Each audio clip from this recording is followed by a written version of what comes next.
Hey everybody, and welcome back to Sip and Talk, where we take your suggestions and, try to make sense of them, right? Like, you guys send us some really complex stuff sometimes. We try to kind of break it down into something we can all wrap our heads around. It's true. I mean, this topic, wow. Right. This one is pretty intense.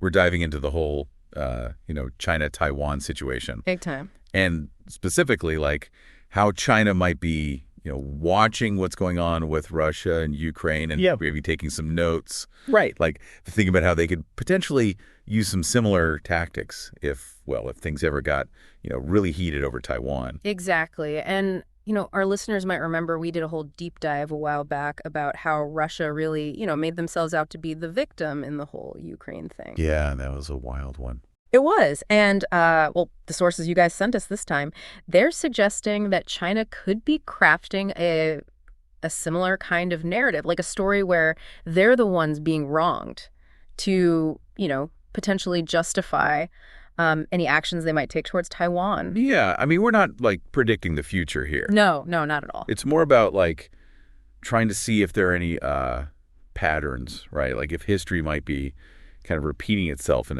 a dangerous way. Exactly. So we're going to look at all the factors, right? All the stuff that could be influencing China's thinking, the history, the psychological stuff, the strategy, and of course the propaganda, the whole shebang. It's a big topic for sure. Big topic, big implications. So let's start with the history because, that seems like a pretty good place to begin, right? Totally. And one of the things that keeps popping up in these sources is, China's history, specifically what they call the Century of Humiliation. Oh, yeah, I've heard about that. It was a really rough time for them, right? Right. It was a period of, essentially foreign powers taking advantage of China, forcing unfair treaties, taking control of their ports. It was a time of national weakness and humiliation as they see it. Makes sense. Yeah. So how does that tie into, Taiwan? Well, the argument is that China might try to frame any actions they take towards Taiwan as, the final chapter in that story. They're finally righting the wrongs of the past and achieving full national reunification. I see. So they're, connecting that historical pain to the present situation. Exactly. And it's a powerful narrative, right? Appealing to this deep sense of historical injustice. And, it's interesting because we see a similar kind of thing with how Russia talks about Ukraine. Oh, yeah, definitely. Like how Russia sees Ukraine's, leading towards the West as some kind of, betrayal. Right. Like turning their back on their shared history. And for China, it's almost like Taiwan is that last piece of the puzzle that they need to get back to complete the picture. You know what I mean? We suffered through all this and now finally we can put everything back together. Yeah, it's a really potent image. And of course, we have to remember the whole, the Chinese Civil War. The Communist Party still sees Taiwan as unfinished business from that conflict. Oh, right. Yeah. And any move by Taiwan towards, formal independence, that would be seen as a huge betrayal, like a continuation of that original split. So it's not just about territory, it's about ideology too, right? Absolutely. And, it's interesting because that's another parallel with Russia and Ukraine. Remember how Russia talks about Ukraine as a brotherly nation? Yeah, they're supposed to be on the same side. Exactly. And then they went and, decided to go their own way. And that was seen as a huge betrayal. Right. It's like one of those family feuds that just never really goes away. Exactly. But now it's playing out on a, global scale. Yeah. And the one China principle is right at the heart of it. Totally. Any move Taiwan makes that seems like they're moving away from that principle, well, Beijing could portray that as a direct challenge to historical justice, Right. And the sources suggest that China might even try to justify military intervention as not an invasion, but a forced restoration of territorial integrity. Wow, that's some pretty loaded language, right? It is, and we've heard that phrase before, haven't we? It's very similar to how Russia justified its actions in Ukraine. Yeah, that forced self-defense thing. Exactly. So we can see how the history is laying the groundwork for potential justifications, right? But what about the psychology of all of this? That's where things get really interesting, I think. Yeah, because you have this really fascinating paradox. You have China, a global superpower, potentially trying to present itself as the victim. Right. How does that work? Mm-hmm. How do you square being so powerful with feeling like you're the one being wronged? That's a great question. And, well, the sources suggest that China might try to spin this narrative of, being strategically encircled by the U.S. Oh, I see. So they'd point to things like, U.S. arms sales to Taiwan, diplomatic support for Taiwan, and the whole Indo-Pacific strategy, which China sees as a way to contain their influence. Right, like they're being squeezed. Exactly. And they would argue that, they're being left with no choice but to act to protect their core interests. So it's like we're not the aggressors here. We're just reacting to what others are doing. Exactly. And it's, it's very similar to how Russia talks about NATO expansion, right? Like they were pushed into a corner. They had no other choice. Yeah, the classic "we were provoked" argument. Exactly. And the sources also suggest that China might accuse Taiwan itself of various provocations. Like what? What kind of provocations? Well, things like, pushing for greater international recognition or conducting military exercises with the U.S., anything that could be seen as moving away from that one China principle. Right. So even though they're the ones with the military might, they're saying they're the ones being threatened. Exactly. It's a way to, maintain that victimhood stance while still projecting strength. Like, we don't want to fight, but we will if we have to. It's all about controlling the narrative, isn't it? It is. And, the language they use will be really important, too. The sources suggest we might hear terms like liberation of Taiwan or anti-secession operation. Instead of, like, invasion. Right. Because those terms sound less aggressive, like less threatening. Yeah, it's like softening the blow, Exactly. And it shifts the focus away from the idea of China being the aggressor. Instead, it's about, external forces like the U.S. forcing China's hand. Right.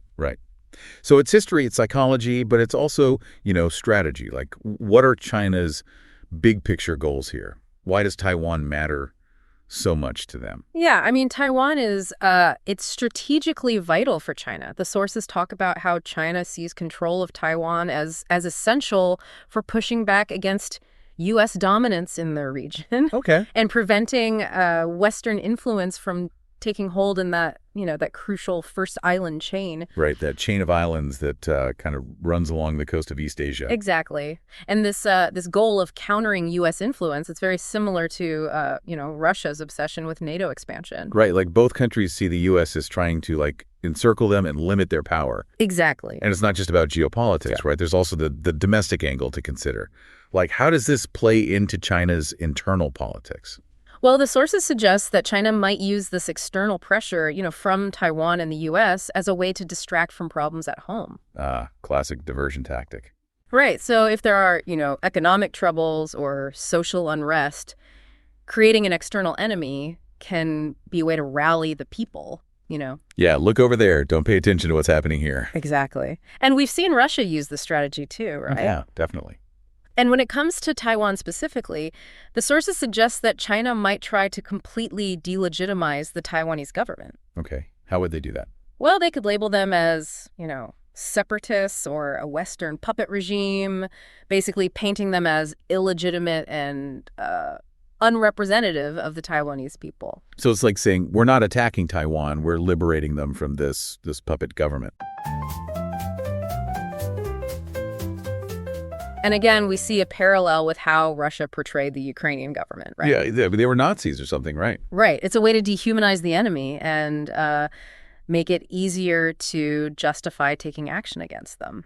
So we've got the history, the psychology, the strategy, and now we get to the propaganda, right? Like, how does China actually sell this narrative to the public? Well, the sources suggest that state-controlled media outlets like CCTV and Xinhua will play a huge role in amplifying these narratives. Makes sense. So they'll be pushing stories about, U.S. hostility towards China and portraying Taiwan's independence movement as some kind of, anti-China conspiracy. Right, like it's all part of a big plot to keep China down. Exactly. And any dissenting voices within China, well, they'll likely be silenced. So you end up with a very controlled information environment, much like what we see in Russia. So they're trying to control the narrative both inside and outside of China. Exactly. And, one of the key tactics they're likely to use is manipulating history and appealing to nationalism. Okay, how so? Well, they might talk about, the great rejuvenation of the Chinese nation, this idea that China is, rising to its rightful place in the world. Right. And anyone who supports Taiwan's independence, they would be branded as, traitors to this grand vision. Wow, that's a pretty serious accusation. It is, and it's it's very similar to how Russia talks about the Russian world. This idea of a shared cultural and historical sphere that needs to be protected and unified. And that justifies any means necessary. Potentially, yeah. And China might also accuse Western nations of hypocrisy, pointing to past Western interventions while criticizing China for, potentially doing the same thing. Right, like you guys did it, so why can't we? Exactly. It's a way to, deflect criticism and try to muddy the waters. So it's like a multi-pronged approach, right? They're hitting this from all angles, trying to build a case for their actions, no matter how flimsy it might seem to the rest of the world. But what about Taiwan itself? Like, how do they fit into this narrative? Yeah, that's a key point. The sources suggest that China might try to pin the blame on Taiwan for, provoking them. Okay. So they might point to Taiwan's democratic development, their pursuit of international recognition, and say, look, they're the ones who are making the situation worse. Right, like they're the ones who are pushing us towards conflict. Exactly. And, the increasing military cooperation between the U.S. and Taiwan, that's going to be a major flashpoint. Yeah, I can see that. China could easily blow that out of proportion and claim that it's, a direct threat to their security, justifying a response. So it's like they're setting the stage to say, we had to act, we had no other choice. Exactly. And they might also try to play the culture card, like Taiwan has been emphasizing its own distinct identity in recent years, sometimes called de-Sinicization. Right. China could frame that as a betrayal of Chinese culture. Again, it's a tactic that we saw Russia use in Ukraine, right? Yeah, with the whole de-Russification thing. Exactly. So, China might try to paint this picture of Taiwan as turning its back on its heritage, becoming too westernized and, threatening the unity of the Chinese nation. It's a really comprehensive strategy, right? Hitting all these different angles to justify their actions. Yeah. But, the sources also point out that there are some holes in this narrative, right? Some contradictions that might be hard for China to explain away. Definitely. For one thing, they might have a hard time proving that there's an actual imminent threat from either Taiwan or the U.S. Remember, Russia ran into this problem too, right? Their claims about being under attack just didn't really hold up. Yeah, the facts didn't really support their story. Exactly. And, any kind of military action against Taiwan would almost certainly trigger widespread international condemnation.